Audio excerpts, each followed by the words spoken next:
Assalamualaikum warahmatullahi wabarakatuh.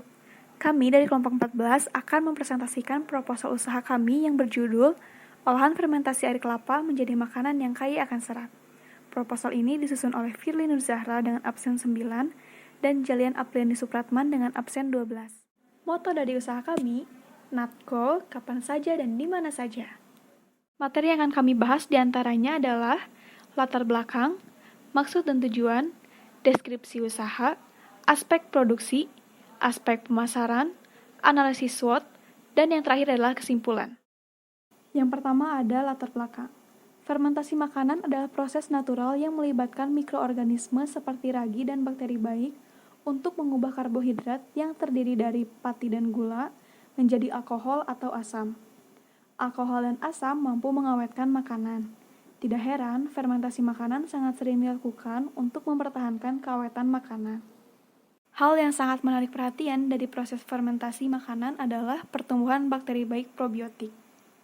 Probiotik dikenal bisa meningkatkan fungsi kekebalan tubuh, sistem pencernaan, hingga kesehatan jantung. Menyisipkan menu makanan yang difermentasi ke dalam pola makan Anda juga mampu meningkatkan kesehatan secara keseluruhan. Nata de coco merupakan salah satu produk hasil proses fermentasi air kelapa dengan bantuan bakteri Acetobacter psyllinum. Nata de coco merupakan jenis komponen minuman yang terdiri dari senyawa selulosa dietary fiber yang dihasilkan dari air kelapa melalui proses fermentasi, yang melibatkan jasad mikrobia yang selanjutnya dikenal sebagai bibit nata. Nata de coco sangat aman untuk dikonsumsi, karena murni berasal dari selulosa mikrobial. Dengan begitu, manfaat yang dapat kita terima dari nata de coco diantaranya menurunkan kolesterol, menurunkan glukosa darah pada penderita diabetes, mencegah konstipasi, mengendalikan berat badan atau mencegah obesitas, mencegah kanker kolon, serta bermanfaat pada mikroflora di usus besar. Maksud dan tujuan dari proposal usaha kami diantaranya adalah 1. Memenuhi tugas produk kewirausahaan. 2. Membangun dan mengembangkan potensi diri dalam membangun usaha-usaha mandiri. 3. Membuat suatu mekanisme usaha yang berkualitas sehingga dapat bersaing di pasar. Dan yang terakhir adalah memuaskan konsumen dengan pelayanan yang baik dan selalu meningkat. Selanjutnya ada deskripsi usaha. Kami bergerak di bidang fermentasi makanan. Kami memilih kegiatan usaha nata de coco karena telah disesuaikan dengan peraturan dalam menjalani praktek kewirausahaan. Dan dengan skill yang kami miliki serta faktor pendukung yang memadai untuk mengembangkan kegiatan usaha ini. Profil usaha kami dengan nama usaha Natco, bidang usaha makanan, bentuk usaha kelompok, pemilik usaha Firly Nur Zahra dan Jalian Apriani Supratman, beralamat di Jalan Soekarno-Hatta, kilometer 10, atau Sekolah Menengah Kejuruan Negeri 13 Bandung. Yang keempat ada aspek produksi.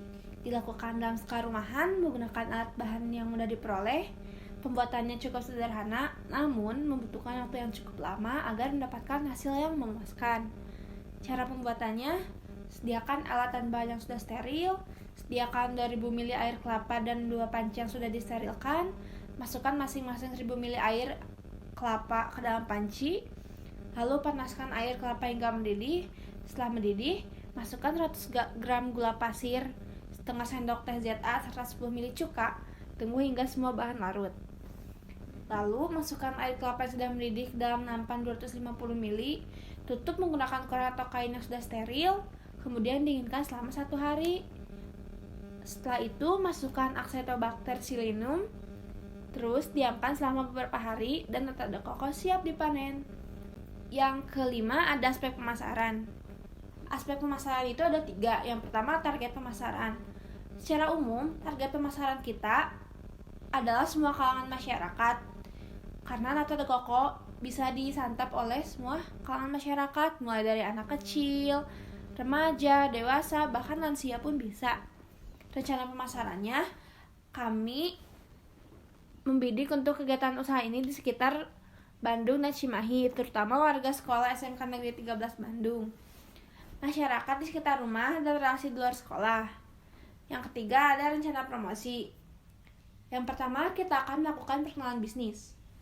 Setelah itu, kita akan membangun jaringan dengan usaha yang lain yang dapat mendukung bisnis kita lebih maju lagi. Yang ketiga, menciptakan inovasi pada desain yang ditawarkan. Yang keempat, meningkatkan kualitas pelayanan agar produk kami semakin baik. Yang kelima, media pemasaran. Yang keenam, ada analisis SWOT. Yang pertama, strength atau kekuatan. Kekuatan kami adalah bahan bakunya mudah didapatkan. Yang kedua, kualitas bahan baku yang baik. Yang ketiga, harga yang ditawarkan cukup terjangkau. Yang keempat, nata de coco ini terjamin kesehatannya. Yang kedua, ada weakness atau kelemahan. Kelemahan dari produk kami yaitu proses pembuatannya tergolong lama, pembelian ZA dan Actobacter silindum yang mengharuskan dalam jumlah besar sehingga harganya juga cukup mahal. Yang ketiga, kurangnya peralatan yang memadai. Yang keempat, kurangnya ketenaga kerjaan sehingga proses produksi lumayan lama. Yang ketiga, ada opportunities atau peluang. Peluang kita adalah karena nata de coco ini merupakan pendamping atau menjadi bahan baku utama, jadi bisa dipakai kapan aja dan dimana aja gitu. Yang kedua, dapat dinikmati oleh semua kalangan. Itu udah tentu ya, karena ini tuh aman banget. Yang ketiga, aman bagi penderita diabetes. Yang keempat, sangat baik bagi mereka yang sedang menjalani program diet.